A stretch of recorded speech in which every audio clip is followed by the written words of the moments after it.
சித்திரை திருவிழாவை தமிழ் மக்கள் ஒரு முக்கிய திருவிழாவாக கொண்டாடுறாங்க. சிங்கப்பூரில் உள்ள எல்லா சமூக மன்றங்களையும் அந்த விழாவை கொண்டாடுறாங்க. முக்கியமாக கேன்பரா சிசியில் அங்கே மாதம் முழுவதும் போட்டிகள் விளையாட்டுகள் வச்சு எல்லாம் கொண்டாடுறாங்க. முதல் வாரத்தில் எப்படி நம்பிக்கையோட மேலே நின்று பேசணும்னு சொல்லி தந்தாங்க.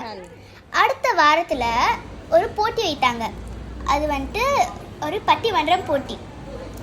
அந்த பட்டிமன்றம் போட்டியோட தலைப்பு என்னன்னா, மாணவர்களின் திறமையை முதல் உணர்வது ஆசிரியர்களா பிள்ளைகளா. அதில் நான் பிள்ளைகள் பக்கத்தில் பேசினேன், என் சகோதரி வந்துட்டு ஆசிரியர்கள் பக்கத்தில் பேசினான்.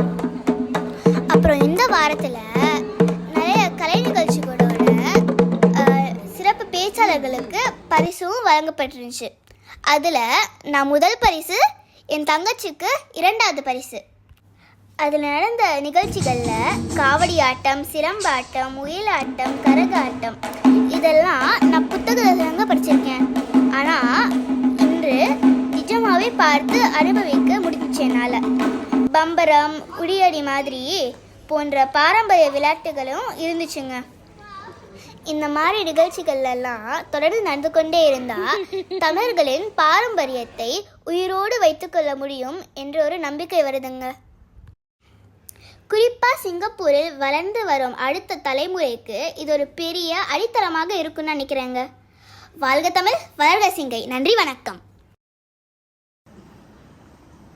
கருத்தோன்றிய மண் தோன்றா காலத்தில் முன் தோன்றிய மூத்த மொழி என் தாய்மொழி தமிழுக்கு முதல் வணக்கம்.